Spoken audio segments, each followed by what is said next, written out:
aplikasinya kita uangkan nih Mas William ya, misalnya ada 100 juta, gimana kalau modalnya, dari 100 juta itu kita mulai aplikasikan untuk, apa ya, mulai diturunkan jadi portofolio nih, baiknya kayak gimana nih kalau hitung-hitungan kita punya duit nih misalnya 100 juta gitu, saya tulis nih Mas, gimana Mas? Oke, jadi, saya akan membawa penjelasannya ke rumus, GL Kelly tadi ya. Jadi katakan kalau misalnya kita punya 100 juta modal utama, investasi dan ketika market turun nanti dalam, teman-teman, seperti yang saya sudah sampaikan tadi bahwa tingkat probabilitas rebound atau recovery saham-saham bank itu akan sangat jauh-jauh cepat karena itu merupakan sektor yang sangat seksi dan masih merupakan engine ekonomi. Maka asumsi saya pribadi itu tingkat, probabilitasnya di 80% misalnya seperti itu ya. Jadi menggunakan rumus GL kali tadi, kalau misalnya kita kalikan 2 dikali 80 kurang 1, 2 kali 80%, dikurang 1, maka hasilnya itu ketemu adalah 60%. Artinya bahwa dari 100 juta,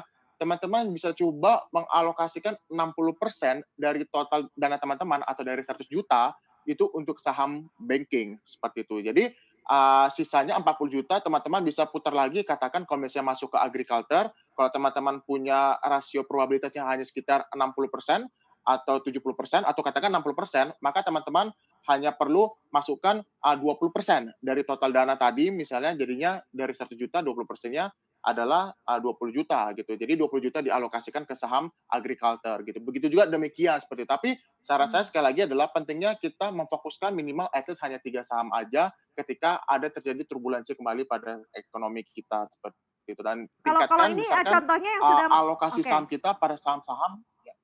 Nah ini contohnya yang udah Ya, Mas William kasih gimana nih ya, gimana Mary? dari 100 juta dialokasikan ke Benar BRI, sekali. ICBP, Astra International. Nah ini untuk pilihan-pilihan sahamnya ini juga sudah dilihat dari sisi fundamentalnya kah? Atau seperti apa nih, peluangnya kah untuk jangka panjang atau seperti apa nih Mas William?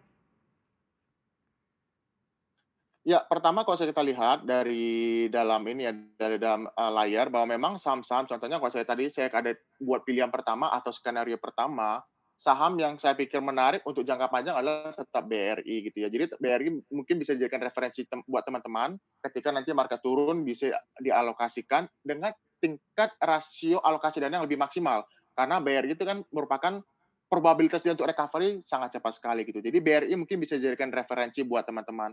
Lalu juga saya misalnya, rancang misalnya ICBP juga tetap akan menarik, kita lihat ketika nanti ada terjadi turbulensi, ICBP dengan, merek yang cukup kuat, dengan, balance sheet yang cukup strong gitu ya, kita pikir ICBP juga bisa dijadikan referensi buat teman-teman seperti ya. Teman-teman bisa memutuskan sendiri alokasi, anggarannya berapa menggunakan asumsi ini masing-masing sendiri ya, asumsi, tingkat probabilitas masing-masing yang itu semua ada di dalam pendapat teman-teman masing-masing seperti itu. Begitu juga dengan saham-saham lain, misalnya kita lihat saham-saham seperti Waskita, kita pikir Waskita juga akan tetap menarik gitu seiring dengan meningkatnya tingkat infrastruktur Indonesia ke depannya seperti itu. Jadi saham-saham ini kita pikir perlu untuk teman-teman lihat di dalam jangka panjang mengikut cara Warren Buffett tadi gitu kan. Tinggal alokasi dananya adalah menggunakan rumus GL Kelly tadi yang seperti sudah saya sharing seperti itu. Itu semuanya kembali lagi ke teman-teman masing-masing tergantung dana Mhm. dan tergantung dari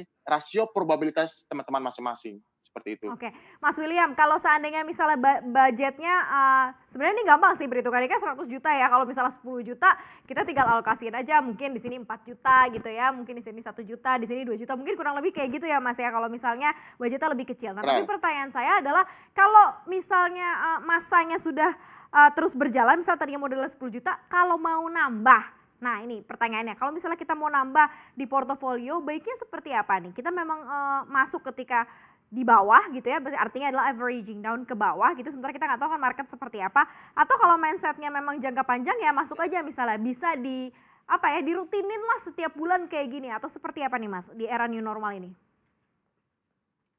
Ya, jadi memang, sekali lagi kalau misalnya kita berorientasi jangka panjang, terlepas dari kondisi marketnya bakal turun naik, market kita masih akan tetap memberikan return yang bagus sekali dalam jangka panjang sekali lagi gitu. Jadi strategi untuk averaging averaging down itu juga masih, menarik untuk dilakukan, tapi meskipun kita lihat bahwa mengingat kondisi market masih tidak pasti, masih ada kemungkinan turun, lebih baik saat ini adalah wait and see dan kalaupun ingin masuk ke market, kita sesuaikan ini kita ya, tingkat agresivitas kita. minimal dari total modal seluruhnya masuk aja dulu 20% seperti itu ya, untuk diinvestasikan ke saham-saham potensial. Tetapi buat Hmm. teman-teman yang sudah membeli dan lagi posisi turun, alangkah baiknya teman-teman bisa melakukan averaging down, tetapi ingat sekali lagi dengan kondisi market yang tidak pasti, jangan terlalu agresif gitu. Jadi secara perlahan aja dan ketika nanti marketnya sudah turun dalam, baru situ adalah momen yang tepat untuk teman-teman beli banyak di harga bottom-nya seperti itu. Tapi saya kembalikan lagi masing-masing tingkat probabilitasnya ke teman-teman masing-masing karena itu opini masing-masing gitu ya terkait sama sektor apa yang recovery-nya paling cepat, saham apa yang recovery-nya paling cepat. Yang pasti yang perlu teman-teman perhatikan adalah saham LQ45 akan harus menjadi saham yang akan dipilih ketika nanti ekonomi mengalami turbulensi. Seperti itu Maria. Oke, teman-teman yang menyaksikan Investasi ini kan banyak banget nih Mas William ya, artinya adalah mereka yang mungkin newbie banget, baru pengen coba peluang saat ini, ada yang udah begitu ya, tapi karena udah tarik cash semua, mau masuk masih takut-takut. Nah apa sih yang harus mulai diperhatikan untuk kita starting awal gitu? Artinya untuk teman-teman newbie, apakah lebih baik beli sedikit, artinya coba 1 lot dulu, 2 lot, 3 lot, atau lebih baik memang mencoba untuk 1 saham aja mungkin, nggak usah 3 saham. Kalau tadi mungkin diversifikasi, kalau yang udah tahan gitu ya, kuat akan roller coaster-nya market. Tapi kalau yang bener-bener baru nih, apa nih tipsnya nih Mas? Oke, jadi pertanyaan seperti ini, eee, saran saya secara pribadi teman-teman lihat data ekonomi kita di kuartal kedua yang nanti mungkin diputuskan sekitar di Juli atau Agustus gitu. Jadi, kita perlu lebih untuk bijak menentukan timing investasi di tengah kondisi market tidak pasti gitu ya. Memang kalau kita lihat banyak sekali saham-saham yang saat ini pun sudah ditawarkan di harga yang cukup murah. Tetapi alangkah lebih baik lagi kalau bisa kita beli lagi di harga paling bawah, mengingat memang sekali lagi kondisi marketnya masih tidak pasti dan peluang turunnya masih cukup besar gitu. Jadi saran saya pribadi kalau punya dana wait and see dulu, ngelihat dulu perkembangan ekonomi seperti apa. Kita juga lihat data ekonomi kita di kuartal 2 akan seperti apa. Seperti yang tadi sudah jelaskan bahwa di kuartal kedua, kuartal ketiga itu masih berpotensi minus dan bisa memicu resesi gitu. Jadi sentimen itu harus perlu diperhatikan oleh investor bahwa lebih baik kita wait and see gitu. Jadi wait and see dan masuk ketika semua resiko itu sudah price in sama harga sahamnya nanti gitu. Jadi istilahnya ada pepatah lebih baik ketinggalan daripada kita mengalami kerugian seperti itu ya. Jadi lebih baik saat ini kita wait and see, melihat dulu data-data ekonomi seperti apa sebelum kita memutuskan untuk masuk ke saham seperti itu Maria. Oke, lengkap semua tipsnya ya, dari mulai sahamnya, tipsnya, begitu ya, semua sudah langsung dikasih lengkap sama Mas William. Terima kasih ya Mas William.